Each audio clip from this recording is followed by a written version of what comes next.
बिस्मिल्लाहिर्रहमानिर्रहीम। Welcome to Research Pedia channel. दोस्तों, आज की इस वीडियो में मैं बिज़नेस इकोलॉजी के स्टूडेंट्स के लिए थ्योरीज़ को आइडेंटिफाई करना और हम डिस्क्रिप्टिव स्टैटिस्टिक के ज़रिए कैसे पता चलाते हैं कि कौन सी थ्योरी हमारे केस में अप्लाई हो रही है, और रिग्रेशन के केस में हम किस तरह से आइडेंटिफाई करते हैं कि कौन सी थ्योरी हमारे केस में अप्लाई हो रही है। इस वीडियो के बाद नेक्स्ट वीडियो से मैं सिनेरियो बेस केस स्टडी को रिजॉल्व करने का मेथड बताऊंगा कि किस तरह से आप वहाँ पे क्वेश्चन बाय क्वेश्चन आंसर कर सकते हैं। लेकिन उस वीडियो पर जाने से पहले इस वीडियो को अच्छे तरीके से अंडरस्टैंड करें, क्योंकि ये बहुत सारे आपके जो थ्योरेटिकल बेस कॉन्सेप्ट्स हैं कि कौन सी थ्योरी हमारी केस स्टडी में अप्लाई होगी, उसके हवाले से आपको हेल्प आउट करेगी। तो ये मैंने स्टूडेंट्स की रहनुमाई के लिए, उनकी आसानी के लिए इसको एक सेल्फ एक्सप्लेनेटरी फॉर्म में डिज़ाइन कर दिया है। सबसे पहले तो ये कि एक डिसीजन क्राइटेरिया आपको पता होना चाहिए कि हम थ्योरी को सिलेक्ट कैसे करते हैं based on given ecological data. ठीक है, अगर फॉर एग्जांपल आपको डिस्क्रिप्टिव स्टैटिस्टिक्स दिए हों तो आपको कैसे पता चलेगा कि कौन सी जो है वो थ्योरी यहाँ पर अप्लाई होनी है। फ़र्ज़ करें हमारे पास कुछ इंडिपेंडेंट वेरिएबल्स हैं, कुछ डिपेंडेंट वेरिएबल हैं। जैसे हमारे केस में यहाँ पर हम ये फ़र्ज़ करके चल रहे हैं कि हमारा जो डिपेंडेंट वेरिएबल है वो प्रॉफिटेबिलिटी है, और केस स्टडी में जो पॉसिबिलिटी गिवन गिवन सिनेरियो के अकॉर्डिंगली जो पॉसिबिलिटी है वो फर्म प्रॉफिटेबिलिटी की ही होती है। नॉर्मली जितने भी वेरिएबल दिए जाते हैं उसमें प्रॉफिटेबिलिटी के साथ कंपैरिजन किया जाता है। तो डिपेंडेंट वेरिएबल हमारा प्रॉफिटेबिलिटी है, और हमारे जो इंडिपेंडेंट वेरिएबल हैं just because of ecological data is SRI ratio, SRI screening, environmental reporting, CSR reporting. और एक हमारा कंट्रोल वेरिएबल है विच इज़ फर्म साइज। यहाँ पर मैं ये बताता चलूँ कि अगर मैं सस्टेनेबिलिटी मैकेनिज़्म की बात करूँ तो इन्वेस्टमेंट मैकेनिज़्म में या सस्टेनेबल इन्वेस्टमेंट मैकेनिज़्म में जो मैकेनिज़्म इस्तेमाल हो रहा है वो SRI रेशो है। स्क्रीनिंग मैकेनिज़्म में जो मैकेनिज़्म इस्तेमाल हो रहा है वो SRI स्क्रीनिंग है। और सस्टेनेबिलिटी रिपोर्टिंग में तीन चीज़ें, या रिपोर्टिंग मैकेनिज़्म में जो तीन रिपोर्टिंग सिनेरियोज डिस्कस हो रहे हैं, एक इन्वायरमेंटल रिपोर्टिंग, दूसरा सस्टेनेबिलिटी रिपोर्टिंग, तीसरा CSR रिपोर्टिंग। तो ये चीज़ याद रखिएगा कि तीन मैकेनिज़्म हम इस्तेमाल कर रहे हैं सस्टेनेबिलिटी के लिए। पहला SRI ratio as a sustainable investment, दूसरा SRI screening as a screening mechanism, और तीसरा ये तीन रिपोर्टिंग क्राइटेरियाज। ठीक है, अब ये बेसिकली डिसीजन क्राइटेरिया मैंने डिस्क्रिप्टिव स्टैटिस्टिक की बेस पे डिज़ाइन किया कि आपको कैसे पता चलेगा कि हमारी कौन सी थ्योरी एज़ पर डिस्क्रिप्टिव स्टैटिस्टिक अप्लाई होती है। अगर आपका SRI ratio high mean value के साथ और लो स्टैंडर्ड डेविएशन के साथ गिवन हो, ठीक है, मोस्ट ऑफ द केसेस में, तो ये इन्वायरमेंटल स्टीवर्डशिप की निशानदही करता है। यानी आपका SRI रेशो भी हाई मीन और लो स्टैंडर्ड डेविएशन के साथ हो, आपका SRI स्क्रीनिंग भी हाई मीन लो स्टैंडर्ड डेविएशन के साथ होगा, आपका इन्वायरमेंटल रिपोर्टिंग भी हाई मीन और लो स्टैंडर्ड डेविएशन के साथ आएगा, और सस्टेनेबिलिटी रिपोर्टिंग भी आपकी हाई मीन लो स्टैंडर्ड डेविएशन के साथ आएगी। ठीक है, इसी तरह आपकी CSR रिपोर्टिंग मॉडरेट मीन और लो स्टैंडर्ड डेविएशन या मॉडरेट स्टैंडर्ड डेविएशन के साथ आएगी। जबकि आपका जो फर्म साइज़ जो कि कंट्रोल वेरिएबल है वो हाई मीन और लो स्टैंडर्ड डेविएशन के साथ आएगा। अब ये हाई मीन और लो स्टैंडर्ड डेविएशन का क्या मतलब होता है? अगर आपकी मीन की वैल्यू टॉप 33% में फॉल कर रही होगी तो इसको हाई मीन वैल्यू कहेंगे। इसी तरह अगर वो मिडल 33% में फॉल करेगी तो उसको हम मॉडरेट मीन कहेंगे। बॉटम 33% में फॉल करेगी तो उसको हम लो मीन कहेंगे। ठीक है। इसी तरह बॉटम 33% स्टैंडर्ड एविएशन हो तो उसको लो स्टैंडर्ड एविएशन कहते हैं, ठीक है।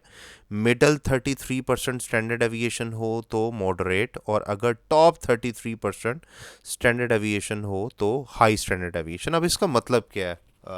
आप में से मेजॉरिटी को इस पॉइंट की समझ नहीं आई होगी कि ये बेसिकली हमें कैसे पता चलेगा कि ये टॉप 33% है, मिडल 33% है, या बॉटम 30% है, कैसे पता चलेगा? अगर मैं एस आर आई रेशो की एग्जांपल लूँ तो ये नॉर्मली परसेंटेज में होती है, ठीक है। बॉटम 33 का मतलब ये होता है कि अगर आपकी एस आर आई रेशो 0.1 से लेकर 0.33 तक हो तो ये बॉटम एस आर आई रेशो होगी, यानी बॉटम मीन होगा इसका ना। इसी तरह मॉडरेट का मतलब होगा यहाँ पर 0.34 से लेकर 0.66 तक, ठीक है।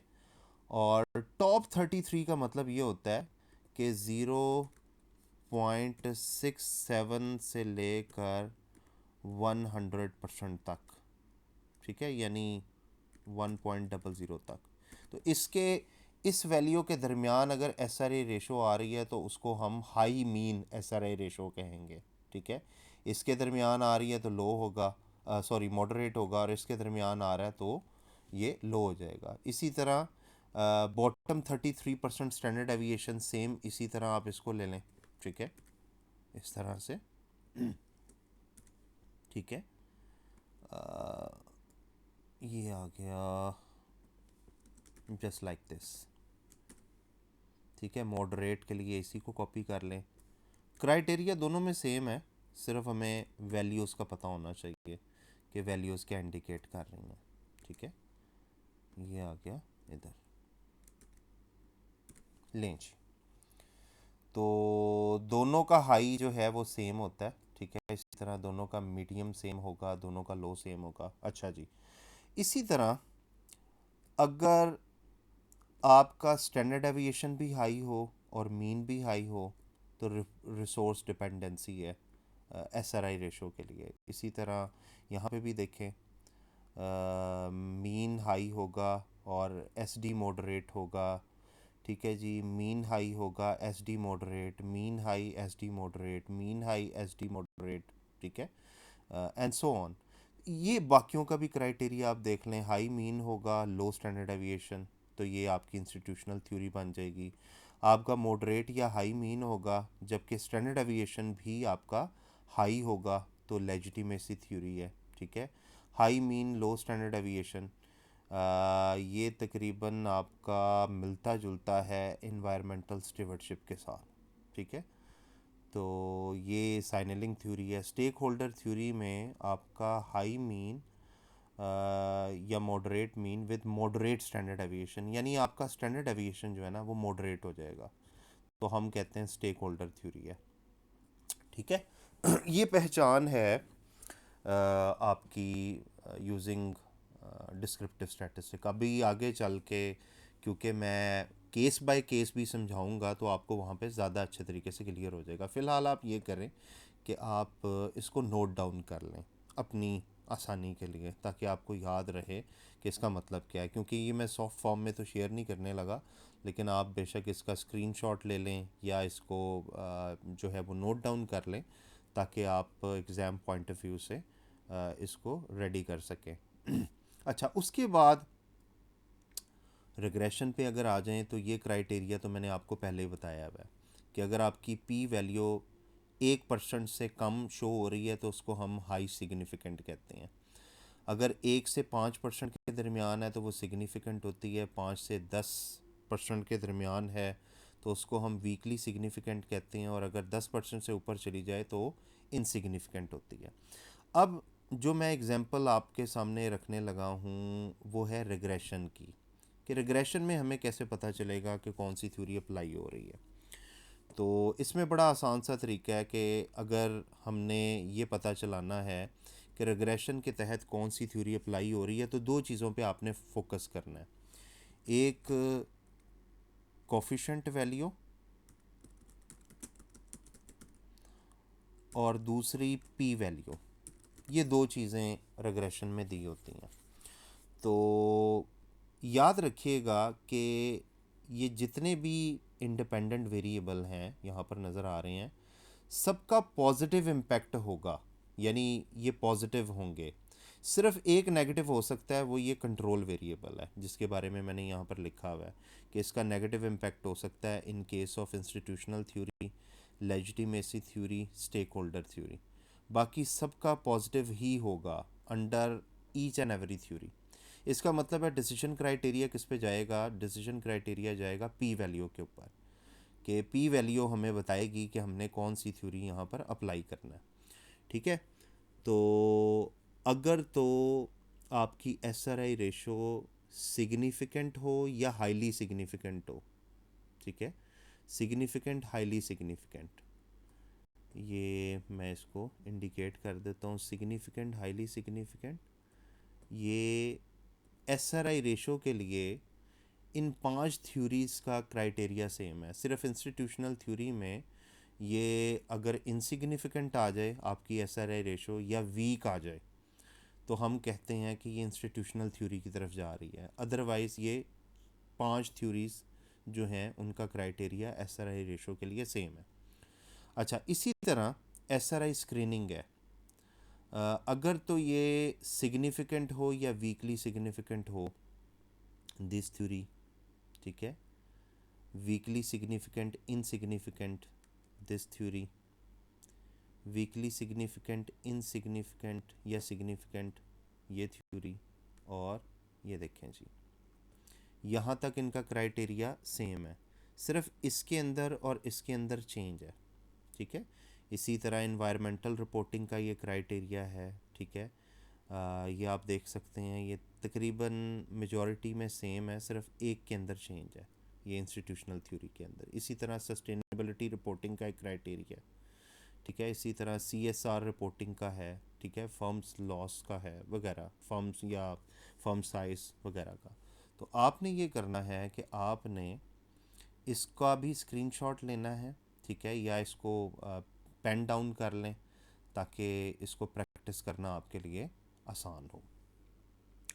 तो ये बेसिकली थ्योरेटिकल ओवरव्यू है। मैंने थ्योरीज़ की फ़र्दर डिटेल इसलिए नहीं दी क्योंकि एग्ज़ाम पॉइंट ऑफ व्यू से थ्योरीज़ तैयार करना इम्पॉर्टेंट नहीं है, सिर्फ उसकी आइडेंटिफिकेशन आपने करनी है कि रिग्रेशन के ज़रिए कैसे पता चलेगा कि कौन सी थ्योरी एप्लीकेबल है, और डिस्क्रिप्टिव स्टैटिस्टिक के ज़रिए कैसे पता चलेगा कि कौन सी थ्योरी एप्लीकेबल है। नेक्स्ट वीडियो में मैं आपको सिनेरियो 1 केस स्टडी जो है एग्ज़ाम फॉर्मेट के ऊपर वो समझाऊंगा, और उसमें डिफरेंट क्वेश्चंस का आंसर कैसे लिखना है वो भी तरीका समझाऊंगा। उम्मीद करता हूँ आपको वीडियो की समझ आ गई होगी। इसको ज़्यादा से ज़्यादा प्रैक्टिस करें ताकि आपकी इन पे ग्रिप बन सके, एक ये वाला क्राइटेरिया और एक डिस्क्रिप्टिव स्टैटिस्टिक वाला क्राइटेरिया, दोनों को अच्छे तरीके से प्रैक्टिस करें ताकि आपकी इस केस स्टडी मॉड्यूल के अंदर जो है वो प्रैक्टिस हो सके। Thank you very much for watching this video.